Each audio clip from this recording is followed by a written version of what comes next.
It's likely that at some point every business will have to train their employees to develop their knowledge and skills with the aim of improving their performance and capabilities in the workplace. However, they have several options to choose from. This video investigates the key differences between a variety of on-the-job and off-the-job training methods to help you select the most effective one.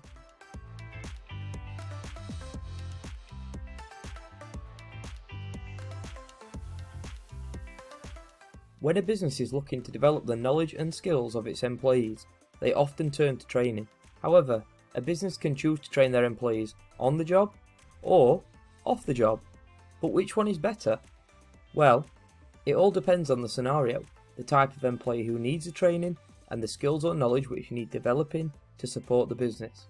Let's have a look into the key differences between on-the-job and off-the-job training methods with some examples alongside the benefits and drawbacks of both methods. On-the-job training is a practical training method which happens in the workplace for almost every employee when they first start working for a business. Typically, to train them on how to use equipment, machinery, or even how to complete a process from start to finish. Alternatively, it's a very common method used to upskill or reskill employees, especially if they are changing job roles within the business. A very common example of on-the-job training would be in retail, where employees are trained on a variety of workplace processes, which include how to process a sale on the tills, how to visually merchandise on the shop floor, or how to receive a delivery in the warehouse. There are several popular options for training employees on the job. These include mentoring, which is when a more experienced or senior employee is given the responsibility to provide ongoing support to another employee, and is often a longer term process, which offers more than just training for the individual in question. For example, it's likely that the mentor will conduct progress checks whilst offering help and advice on an ad hoc basis along the way. Put simply, a mentor is a go-to person for the employee who is being trained, acting as a trusted advisor and supporting their mentee. Another method of on-the-job training is coaching, which is typically a short-term solution to meet the skills requirements and training needs within a business. It's a formal and structured process which focuses on identifying and prioritising goals for the employee to achieve. These goals could be set by the business and provided to the coach and employees collectively. Alternatively, a coach will be tasked with comprehensively analysing a business and its employees to identify the strengths and areas for improvement before developing an effective strategy. It's not uncommon for a coach to challenge the status quo, providing critical analysis of the business with a fresh perspective and providing potential solutions to drive the business forward. For example, identifying employees who are lacking vital skills and providing a coaching or training plan to develop these said skills. Demonstrations are a very simple, quick and effective training method for developing new skills and demonstrating processes to employees. Demonstrations can be carried out by anyone in the organisation, but are often carried out by experienced employees who are in the same role, as it is typically a quick-fire one-off method of training employees. Often, demonstrations form part of a holistic training process, but they can also happen informally on an ad hoc basis, as and when the employee needs it. For example, it could be an employee demonstrating the process of putting a sale through the business's till system as part of the formal induction process. Alternatively, an experienced employee might see one of their new colleagues struggling with a process, such as visually merchandising a section on the shop floor, and therefore decides to go and demonstrate how to complete the process effectively. Job shadowing is one of the simplest methods of on-the-job training. Essentially, an employee follows another employee whilst they do the job, with the aim of developing an understanding of the role. It's a very common method used in business whenever a new employee starts, or a current employee takes on a different role within the business. For example, a new employee starts working in the bakery at a supermarket.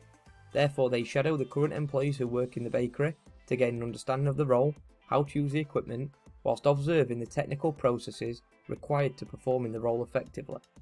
A final example of on-the-job training is job rotation, which is when employees change roles within a business with the aim of developing a team of all-rounders which can complete most tasks should they be required to. This helps a business to cover staff shortages, which occur through sickness or if demand increases, and it's essential to help the business adapt to change and meet skills requirements. For example, in a supermarket, employees from the warehouse and shop floor departments may be asked to work on the checkouts for a period of time to develop their skills and knowledge so they are able to support the business if it experiences high volumes of traffic at the checkouts during peak periods, or they have a shortage of staff due to sickness. Now we've looked at some of the common methods of on-the-job training, it's important to be aware of the key benefits and drawbacks of utilising on-the-job training in business. Key benefits of on-the-job training include: employees learn firsthand how to use the business's equipment, machinery, or carry out processes from experienced and skilled colleagues. Also, on-the-job training can be delivered at almost any time, even if it meant the employee observing a colleague completing the process while customers were present. And finally, on-the-job training is specific to the employee's role and the business's needs. However, some key drawbacks of on-the-job training include: workplace distractions can cause the training to be ineffective, rushed, or have to stop completely. Employees who deliver on-the-job training may get frustrated if they are forced to do the training or their efforts are not recognised. For example, they don't get their own workload reduced if the training of colleagues impacts their own productivity, so they then have to carry out even more work and work even harder to catch up. Or they don't get paid for the additional responsibility. And just because employees know how to use the equipment or machinery does not mean that they will be good at training others, which could lead to a poor standard or bad habits being taught.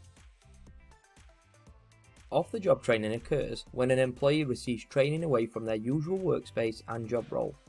But this does not mean that it has to be conducted off-site. For example, some businesses have a training room on site specifically for training their employees. Training conducted from this room would still classify as off the job, as employees are removed from their usual role and workspace to undertake the training. However, off-the-job training comes in a variety of formats and can take place in various locations. Off-the-job training is more formal and often theoretical in nature, in comparison to on-the-job training, which tends to be much more practical. There are several popular options for training employees on the job. These include computer-based training, which involves an employee undertaking training on a computer, typically involving training software to support the employee to learn a new skill, develop knowledge about a process, or even complete an online qualification. With the rise of technology, computer-based training is becoming more popular and is utilised by many businesses to initially train new employees during induction, but to also complete annual refresher training such as manual handling and fire safety via e-learning modules. Depending on the nature of the skills and knowledge required, the business may choose to send their employee to undertake off-site training. This provides the employee with a formal setting away from the distractions of the workplace, and is very common for employees who are studying an external qualification to develop competency in their role, such as a first aid training qualification or a degree. Outside trainers are often deemed as specialists or experts in their subject and are used to enhance the training process. Outside trainers can deliver training either on-site or off-site, and in theory they should have more knowledge and experience than anyone within the business for the particular focus of the training. Outside trainers come from a range of external organisations, such as professional bodies and suppliers of the business. For example, the outside trainer could be someone from a software company whose software has just been installed on the business's computer systems. So they run a training course to demonstrate how to use the software to the employees of the business to ensure it is used correctly and to its full potential. The use of sandwich courses is also common for businesses where the employee requires high levels of skills, knowledge and competencies to carry out their role effectively. Essentially, the employee will spend a longer period of time away from the workplace to focus solely on their training, which could be anything from a couple of weeks to a year, and would usually be in the form of studying a qualification via a local college or university before returning to work. The aim is for the employee to return to work with a meaningful qualification and equipped with knowledge to help them to perform in their role and support the business to progress. Now we've looked at some of the common methods of off-the-job training, it's important to be aware of the key benefits and drawbacks of utilising off-the-job training in business. Some of the key benefits of off-the-job training include: employees are away from workplace distractions. This means that the training is usually delivered in a set time and without interruption. Also, the person delivering the training is likely to be an expert. Not only should they have the skills and knowledge about the subject of the training, but they will also have the ability to teach it effectively. There are also more opportunities for employees to ask questions to the trainer and develop their knowledge further, as the environment is less pressured and designed for learning. which also provides trainees with the potential to collaborate and learn from other people during the training process. For example, with co-workers and employees of other businesses, which can support innovation and progress. However, there are some key drawbacks of off-the-job training, which include the equipment, machinery or software that employees are trained on may not be the same as what they will use in the workplace, meaning on-the-job training is still required afterwards to support competency as the training isn't bespoke.